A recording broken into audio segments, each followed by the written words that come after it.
All right, Daily Ticker time a little bit earlier today, brought to you as always by our wonderful friends at Pelican Brewing. They crack open today's Daily Ticker with Pelicano. Discover Pelican's summer seasonal cerveza and drink in refreshment. I could say undoubtedly, unquestionably, Pelicano is my favorite Pelican beer of all time. I could pound those things like nobody's business. You know who else can pound a couple of beers every now and then?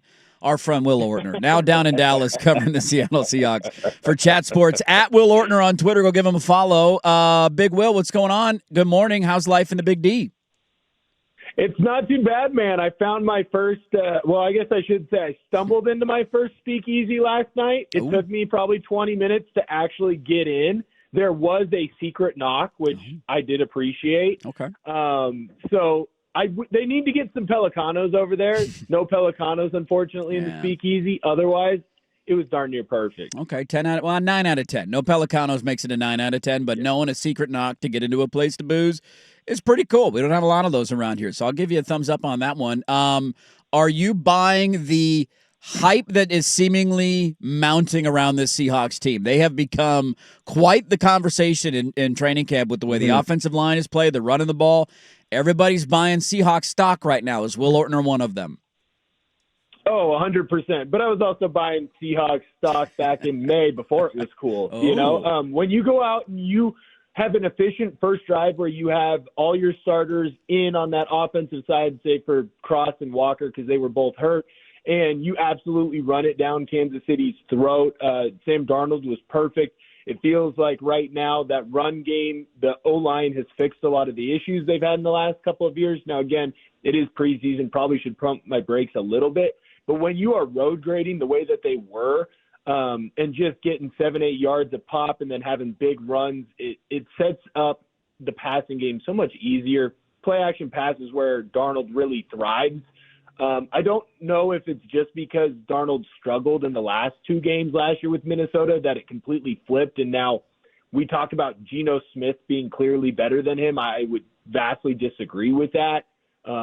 So I think they're a pretty similar QB, and now you're telling me that the O-line is better than it was the year before.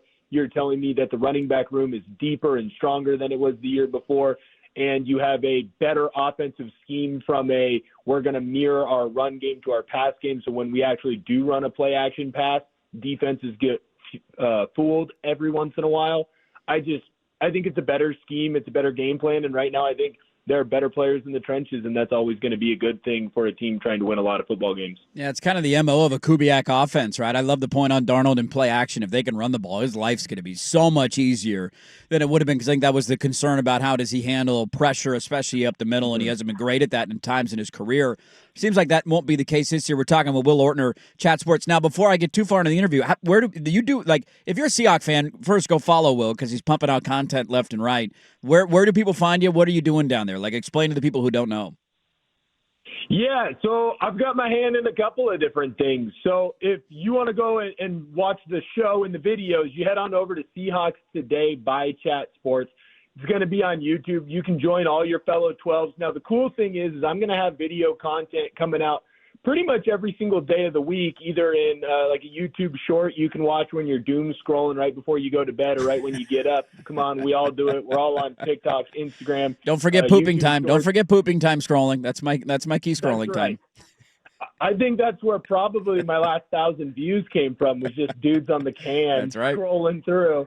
And then I also do longer form videos where you're going to get injury updates, you're going to get news updates, but then you're also going to get, the old-fashioned hot take coming out of me every once in a while. And then the real fun thing that I think a lot of fans can get behind is when there is a Seahawks game day. So the Seahawks are taking on the Packers. It's going to be at 1 o'clock your guys' time. I'm going to go live on YouTube at 12 o'clock. So we'll have an hour tailgate, and then you can watch the game with me. You can talk with me. I'll be on air with my good buddy Colin Brown, another Texas Seahawks 12's big fan. So you can tune in. We're going to be partying, and it's a grand old time. If you want to have a beverage with us, you can have a beverage with us.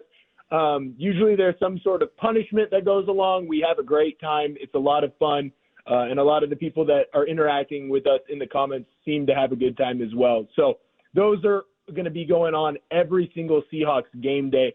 I'll be on at least an hour before the game, and I'll take you all the way through until the very finish. Okay, that's where you find it, at Will Ortner on Twitter. Now let's get to the running back position, Will, because this is becoming a conversation after what we've seen in the preseason of, is it a 1A, 1B? Is it a 1 and a 1? Is there a 1 and a 2? Like, how do we look at that position right now? It's a good problem to have. You want to have more, two guys. It's not like a quarterback where you say if you got two, you don't have one. So I'm sure they're thrilled. How do you see the breakdown of carries going in the split between Charbonnet and Walker?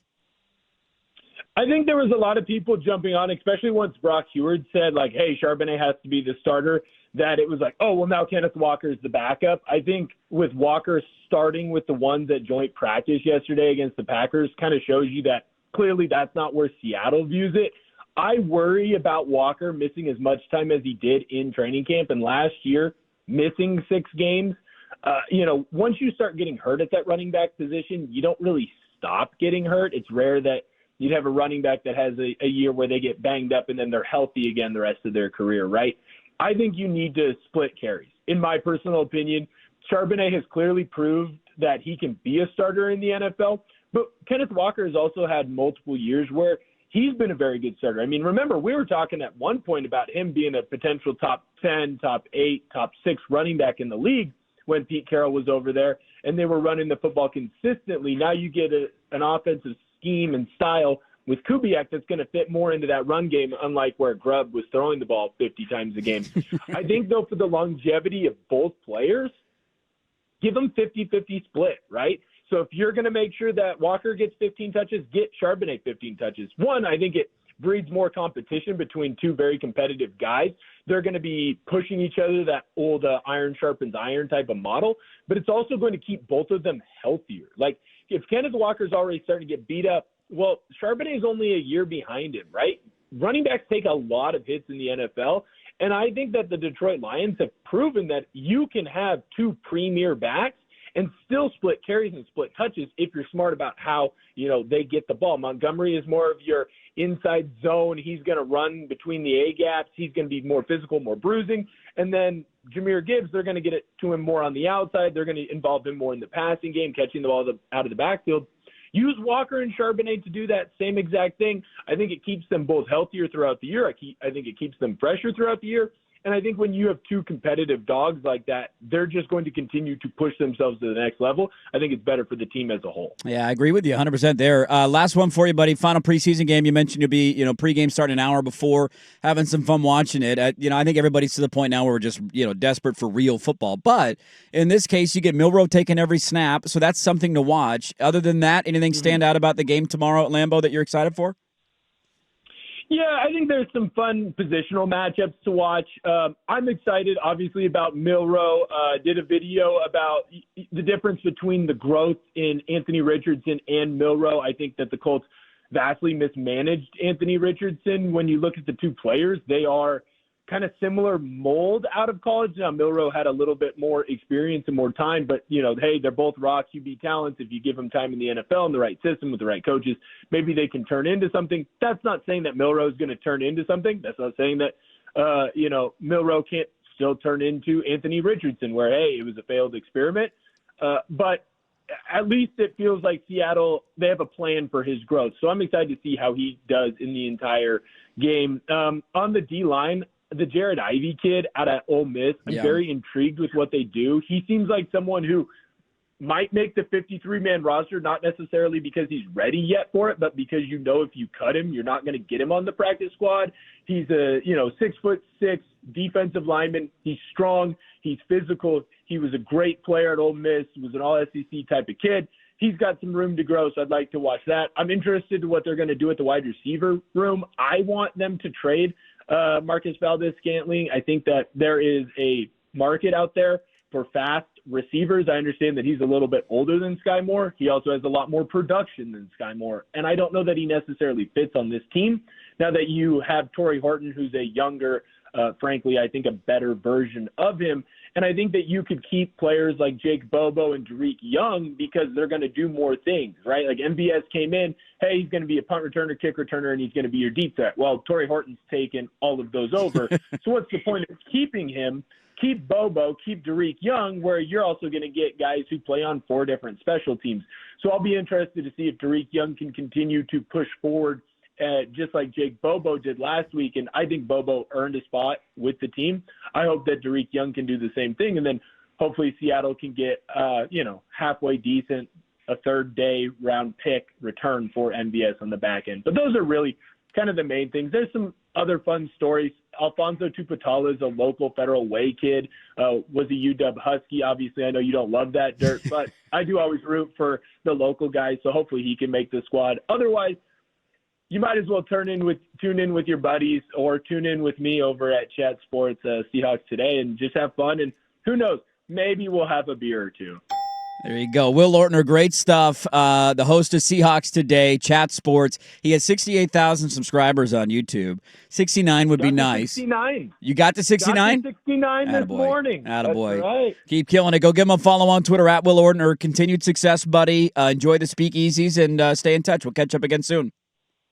Of course, thanks. I always love listening to the show, although it does feel weird hearing it's 6:02 in the Rose City at 8:02 in Texas. I love it. Thanks, buddy. There's Will Ortner covering the Seahawks. Somebody asked him, wait a minute, Will doesn't work at the Fan anymore? No, he does not. Will moved on.